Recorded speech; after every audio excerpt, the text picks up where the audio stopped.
할렐루야. 주님의 은혜를 사모하여 이 자리에 나오신 여러분을 환영하고 축복합니다. 사랑하는 여러분, 우리는 지난 2주 동안 사무엘하 말씀을 통해 다윗이라는 인물에게 푹 빠져 있었습니다. 특히 지난주 무비보셋 사건을 기억하십니까? 그는 전 왕조 사울의 손자인 무비보셋을 죽이지 않고 살려주었습니다. 아니, 살려주는 정도가 아니라 왕의 식탁에 앉히고 아들처럼 대우했습니다. 우리는 그 다윗의 모습에서 하나님의 해세들을 보았고 오실 예수 그리스도의 그림자를 발견했습니다. 그래서 우리 마음속에 다윗은 완벽한 성군, 닮고 싶은 신앙의 롤모델로 깊이 각인되었습니다. 그래, 지도자라면 다윗 같아야지.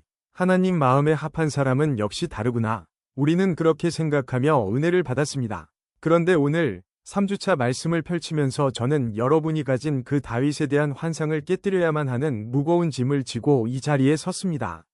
성경은 참으로 잔인할 만큼 정직한 책입니다. 위인전처럼 영웅의 업적만을 나열하여 칭송하지 않습니다. 오히려 그 영웅의 가장 추악하고 부끄러운 치부까지도 숨기지 않고 적나라하게 드러냅니다. 왜일까요? 성경의 주인공은 다윗이 아니라 다윗을 다루시는 하나님이시기 때문입니다. 오늘 우리가 마주할 다윗은 지난주까지 우리가 알던 그 은혜로운 왕이 아닙니다. 은혜를 베풀던 그 손으로 충신의 아내를 탐합니다. 무비보셋을 살리던 그 입술로 충직한 부하를 죽이라고 살인교사를 명령합니다. 남에게 식탁을 차려주던 왕이 이제는 가난한 자의 식탁을 엎어버립니다. 도대체 그 사이에 무슨 일이 있었던 것일까요? 우리가 존경하던 그 신실한 다윗은 어디로 갔습니까? 오늘 본문 사무엘하 11장과 12장은 다윗 인생의 최대 오점인 밧세바 사건을 다루고 있습니다. 우리는 이 사건을 통해 다윗의 처참한 추락을 목격하게 될 것입니다. 마음이 불편할 수도 있습니다. 실망할 수도 있습니다. 하지만 여러분, 절망하지 마십시오. 이 인간 왕의 실패는 역설적으로 우리에게 아주 중요한 복음의 진리를 웅변하고 있습니다. 왜 인간 다윗으로는 부족한가? 왜 우리에게는 다윗을 넘어선 죄 없으신 참된 왕 예수 그리스도가 오셔야만 했는가? 오늘 이 다윗의 실패를 통해 사람에 대한 기대를 내려놓고 오직 예수 그리스도만을 우리의 왕으로 모시는 거룩한 시간이 되기를 주님의 이름으로 축원합니다. 비극의 씨앗은 아주 평범하고 나른한 어느 봄날 뿌려졌습니다. 사무엘하 11장 1절 말씀을 보십시오. 해가 돌아와 왕들이 출전할 때가 되매 다윗이 요압과 그에게 있는 그의 부하들과 온 이스라엘 군대를 보내니 다윗은 예루살렘에 그대로 있더라. 고대 근동에서 겨울 우기가 끝나고 땅이 굳어지는 봄이 오면 왕들은 군대를 이끌고 전쟁터로 나가는 것이 관례였습니다. 백성의 생명을 보호하고 영토를 확장하는 것, 그것이 왕의 존재 이유이자 직무였습니다. 지금 이스라엘은 암몬 자손과 전쟁 중입니다. 요압 장군과 온 이스라엘 군대는 라빠 성을 에워싸고 목숨을 건 치열한 전투를 벌이고 있습니다. 흙먼지와 피비린내가 진동하는 전쟁터, 그곳이 바로 왕이 있어야 할 자리였습니다. 그런데 성경은 아주 묘한 대조를 통해 다윗의 상태를 고발합니다. 부하들은 전장에 있는데 다윗은 예루살렘에 그대로 있더라. 여러분, 이것이 무슨 의미입니까? 다윗은 지금 성공의 정점에 있습니다. 이제 내가 직접 칼을 들고 설치지 않아도 유능한 장군들이 알아서 이겨줍니다. 나라는 부강해졌고 왕권은 튼튼합니다. 시스템이 잘 돌아갑니다. 그러자 그의 마음에 틈이 생겼습니다. 이제 좀 쉬어도 되겠지. 나는 젊은 시절 사울에게 쫓기며 고생할 만큼 했어. 이제는 좀 즐겨도 되지 않겠어? 치열했던 야성이 사라지고 안락함에 길들여진 것입니다. 그의 영적 나태함은 2절에서 더욱 구체적으로 묘사됩니다. 저녁 때에 다윗이 그의 침상에서 일어나. 생각해 보십시오. 왕이 저녁 때가 되어서야 침대에서 일어났다는 것은 무엇을 말합니까? 대낮까지 늘어지게 낮잠을 잤다는 것입니다. 전방에서는 병사들이 쪽잠을 자며 싸우고 있는데 후방의 왕은 해가 질 때까지 게으름을 피우고 있었습니다. 몸이 편안해지니 영혼의 긴장이 풀려버린 것입니다. 부스스한 몸으로 일어난 다윗은 왕궁 옥상을 거닐기 시작합니다. 왕궁은 지대가 높은 곳에 있었기에 아래를 내려다보면 예루살렘 가옥들의 안뜰이 훤히 보였을 것입니다. 그때 다윗의 눈에 한 장면이 포착됩니다. 한 여인이 목욕을 하고 있는데 성경은 그 모습이 심히 아름다워 보이는지라 라고 기록합니다. 여러분, 죄는 언제 우리를 찾아옵니까? 우리가 고난받을 때, 광야에서 쫓길 때, 무비보셋처럼 로드발에 처박혀 있을 때는 죄짓지 않습니다. 그때는 살려달라고 간절히 하나님을 붙듭니다. 눈물로 기도합니다. 죄는 언제나 성공 이후에 찾아옵니다. 모든 문제가 해결되고 통장 잔고가 넉넉해지고 영적 긴장이 풀렸을 때 그리고 무엇보다 내가 있어야 할 자리를 떠나 엉뚱한 곳에 있을 때 사탄은 그 틈을 놓치지 않습니다. 전쟁터에 있어야 할 다윗이 침상에 있었기에 그는 영적 전쟁에서 패배하고 만 것입니다. 오늘 우리는 어디에 있습니까? 기도의 자리, 예배의 자리, 사명의 자리를 지키고 있습니까? 아니면 나태함의 침상에 누워 있습니까? 다윗의 눈이 욕망에 사로잡혔을 때 그는 멈췄어야 했습니다. 그러나 그는 브레이크가 고장난 기관차처럼 질주합니다. 보고, 알아보게 하고, 데려오게 하고, 동침하니라. 동사들이 쉴 새 없이 이어집니다. 그는 여인이 유부녀라는 사실을 알았습니다. 그것도 자신의 충신 우리아의 아내라는 보고를 받았습니다. 그러나 멈추지 않습니다. 지난주까지 무비보셋을 향해 흘려보냈던 그 고귀한 왕의 권위와 권력이 이제는 한 여인의 가정을 파괴하고 욕망을 채우는 끔찍한 폭력의 도구로 전락해버렸습니다. 이 사건이 우리에게 더욱 충격과 당혹감을 주는 이유는 바로 앞서 보았던 사무엘하 9장의 다윗과 너무나 극명하게 대조되기 때문입니다. 9장의 다윗을 다시 떠올려 보십시오. 그는 철저하게 주는 자였습니다. 자격 없는 원수의 손자 무비보셋에게 사울의 밭을 다 주었습니다. 왕의 식탁을 내어주었습니다. 명예를 주었습니다. 자기 것을 희생하여 남을 살리는 헤세드의 화신이었습니다. 우리는 그를 보며 어떻게 인간이 저렇게 넉넉할 수 있을까? 감탄했습니다. 그런데 불과 2장을 넘긴 11장의 다윗은 어떻습니까? 그는 철저하게 빼앗는 자가 되었습니다. 그는 자신의 충성스러운 부하, 지금도 전장에서 왕을 위해 싸우고 있는 우리아의 아내 밧세바를 빼앗았습니다. 그것으로도 모자라 밧세바가 임신했다는 소식을 듣자 자신의 죄를 덮기 위해 끔찍한 음모를 꾸밉니다. 처음에는 우리아를 전쟁터에서 불러들여 아내와 동침하게 함으로써 아이의 아버지를 속이려 했습니다. 그러나 충직한 우리아는 내주 요압과 하나님의 언약궤가 들판에 있는데 어찌 나 혼자 집에서 편히 쉬리이까? 라며 집으로 가지 않습니다. 지난번에 봤던 무비보셋처럼 우리아 역시 왕을 위해 고난에 동참하겠다고 집 밖에서 노숙을 합니다.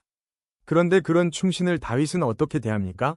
그의 충성심을 이용해 죽이기로 작정합니다. 다윗의 얼굴에서 성군의 가면이 벗겨지고 악마의 본성이 드러납니다. 그는 요압 장군에게 편지를 씁니다. 너는 우리아를 맹렬한 싸움의 최전방에 앞세워 두고 너희는 뒤로 물러가서 그로 맞아 죽게 하라.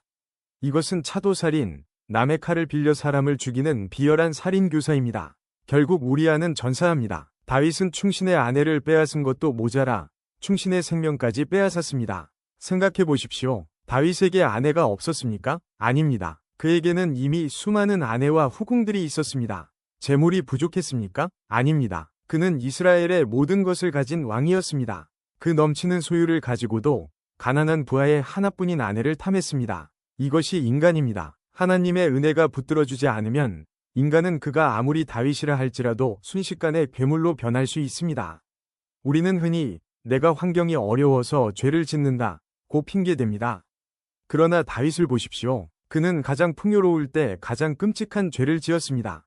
결핍이 죄를 만드는 것이 아니라 우리 안에 있는 타락한 본성, 욕망이라는 괴물이 죄를 만드는 것입니다. 하나님의 마음에 합한 자라 칭송받던 다윗조차도 성령의 은혜가 떠나고 욕망의 눈이 머는 순간 이토록 처참하게 무너질 수밖에 없는 존재. 이것이 바로 성경이 고발하는 인간의 전적인 타락입니다. 다윗은 완전 범죄를 꿈꿨습니다. 우리아는 죽었고 장례 기간이 끝나자마자 밧세바를 왕궁으로 데려와 아내로 삼았습니다. 모든 것이 순조롭게 덮이는 듯했습니다. 그러나 성경은 무서운 한마디를 덧붙입니다. 다윗이 행한 그 일이 여호와 보시기에 악하였더라. 사람의 눈은 속였지만 불꽃 같은 하나님의 눈은 속일 수 없었습니다. 하나님은 나단 선지자를 다윗에게 보내십니다. 나단은 다짜고짜 죄를 지적하는 대신 하나의 이야기를 들려줍니다. 왕이여, 한 성읍에 두 사람이 살았습니다. 한 사람은 양과 소가 심이 많은 부자였고 한 사람은 아무것도 없고 자식같이 키우는 작은 암양 새끼 한 마리뿐인 가난한 사람이었습니다. 이 가난한 자는 암양과 함께 먹고 자며 딸처럼 아꼈습니다. 그 양은 가난한 자와 함께 먹으며 그의 잔에서 마셨습니다. 여러분, 이 장면이 그려지십니까? 비록 가난했지만 그곳에는 작은 식탁에 행복이 있었습니다. 그런데 어느 날 부자에게 손님이 찾아왔습니다. 부자는 자기의 그 많은 양과 소는 아까워서 잡지 않고 가난한 자의 그 하나뿐인 암양을 강제로 빼앗아다가 그 행복한 식탁을 짓밟아 버렸습니다. 이 이야기를 듣자마자 다윗은 왕의 보좌에서 벌떡 일어납니다. 정의감에 불타올라 얼굴이 붉어집니다. 그리고 소리칩니다. 여호와의 살아계심을 두고 맹세하노니 이 일을 행한 그 사람은 마땅히 죽을 자라. 여러분, 참으로 아이러니하지 않습니까? 지금 다윗은 자신이 그 나쁜 부자인 줄 꿈에도 모르고 있습니다. 그는 여전히 자신이 정의로운 재판장, 공의로운 왕이라고 착각하고 있습니다. 자신의 눈에 든 들보는 보지 못하고 남의 눈에 티끌을 보고 분노하는 위선자의 모습입니다. 지금 옥좌에 앉아 호통치고 있는 다윗의 모습에서 우리는 우리 자신의 모습을 봅니다. 우리도 얼마나 자주 남의 죄에는 가혹하고 내 죄에는 관대합니까? 다윗의 서슬퍼런 분노가 극에 달했을 때 나단 선지자는 조용하지만 단호한 목소리로 다윗의 심정을 찌르는 한마디를 던집니다. 7절입니다. 나단이 다윗에게 이르되 당신이 그 사람이라. 왕이여, 누구를 욕하십니까? 당신이 지금 죽어야 한다고 말한 그 악독한 부자, 그 파렴치한 죄인이 바로 당신입니다. 당신이 우리아의 식탁을 엎었고 당신이 우리아를 죽였습니다. 이 선포는 다윗의 영혼에 내리친 벼락과도 같았습니다. 당신이 그 사람이라. 이 한마디에 다윗이 쓰고 있던 성군의 가면이 산산이 조각납니다. 은혜 베푸는 자, 정의로운 왕이라는 교만의 옷이 벗겨집니다. 그 순간 다윗은 깨닫습니다. 아, 나는 재판장이 아니구나. 나는 무비보셋에게 빵을 나눠주는 넉넉한 주인이 아니구나. 나야말로 하나님 앞에서 은혜가 필요한 죄인, 용서받지 못하면 죽을 수밖에 없는 죽은 개와 같은 존재였구나. 다윗은 무비보셋의 절뚝거리는 다리를 식탁보로 덮어주었습니다. 그러나 11장에서 자신의 죄는 그 무엇으로도 덮을 수 없음을 알았습니다. 왕의 권력으로도, 전쟁 영웅의 명예로도, 수많은 재물로도 잎이 묻은 죄를 덮을 수 없습니다. 그래서 그는 침상이 썩도록 눈물로 회개하며 시편 51편을 기록합니다. 하나님이여, 주의 인자를 따라 내게 은혜를 베푸시며 내 죄악을 지워주소서. 우슬초로 나를 정결하게 하소서. 내가 정하리이다. 여러분, 이 순간 다윗은 화려한 왕좌에서 내려와 무비보셋의 자리, 죄인의 자리로 돌아간 것입니다. 주님, 나도 절뚝발이입니다. 나도 영적인 장애인입니다. 나에게도 구원자가 필요합니다. 은혜를 베풀던 왕이 이제는 은혜를 구걸하는 죄인이 되었습니다. 이것이 인간 다윗의 실체입니다. 말씀을 맺겠습니다. 사랑하는 여러분, 그토록 멋진 모습을 보여주었던 다윗이 오늘 이토록 허무하게 무너지는 것을 보며 우리는 무엇을 깨달아야 합니까? 첫째, 사람을 믿지 마십시오. 사람에게 소망을 두지 마십시오. 우리는 종종 훌륭한 목사님, 인격적인 리더, 믿음 좋은 배우자를 보며 기대합니다. 저 사람은 다르겠지. 저 사람이라면 내 인생을 맡길 수 있겠지. 저 사람은 나의 다윗이 되어줄 거라 믿습니다. 그러나 오늘 성경은 단호하게 선포합니다. 보라, 다윗도 무너졌다. 인간 중에 완벽한 구원자는 없습니다. 은혜를 베풀던 사람도 내일이면 상처를 주는 사람으로 돌변할 수 있습니다. 혹시 교회에서, 가정에서 사람에게 실망하여 상처받으셨습니까? 어떻게 그럴 수 있어? 라고 묻지 마십시오. 인간은 원래 그럴 수 있는 존재입니다. 사람에게 실망했다면 그것은 우리가 사람을 사랑의 대상이 아닌 믿음의 대상으로 삼았기 때문입니다. 사람은 믿고 의지할 대상이 아니라 그저 불쌍히 여기고 용서해야 할 대상일 뿐입니다. 둘째, 우리에게는 다윗보다 더 위대한 왕이 필요합니다. 오늘 다윗의 실패는 우리를 절망케 하는 것이 아니라 오히려 우리를 참된 소망으로 인도하는 이정표가 됩니다. 성경이 다윗의 치부를 이토록 낱낱이 공개한 이유는 하나입니다. 보라, 너희가 존경하는 인간 왕은 이렇게 실패했다. 전쟁터에 나가지 않고 침상에서 뒹굴다가 죄를 지었다. 자기 욕망을 위해 백성을 죽였다.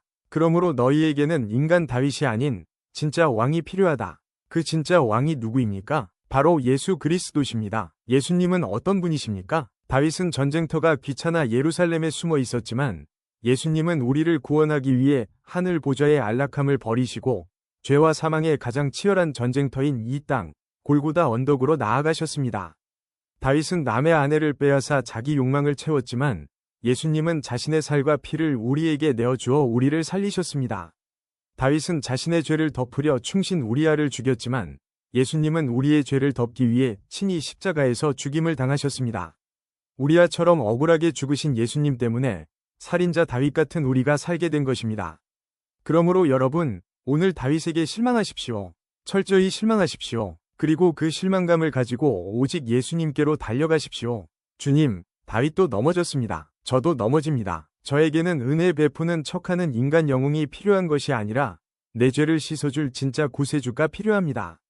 은혜 베풀던 왕의 추락, 이 비극적인 사건이 오히려 여러분의 시선을 땅의 왕에게서 하늘의 왕에게로 옮기는 거룩한 전환점이 되기를 바랍니다.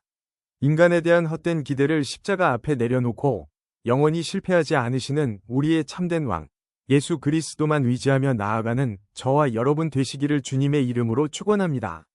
기도하시겠습니다. 사랑의 하나님, 다윗의 무너짐을 보며 인간의 연약함을 깨닫습니다. 은혜를 베풀던 저희도 언제든 욕망 앞에 넘어질 수 있는 존재임을 고백합니다. 이제 사람에 대한 기대를 거두고 우리를 위해 십자가를 지신 참된 왕 예수님만 의지하게 하옵소서.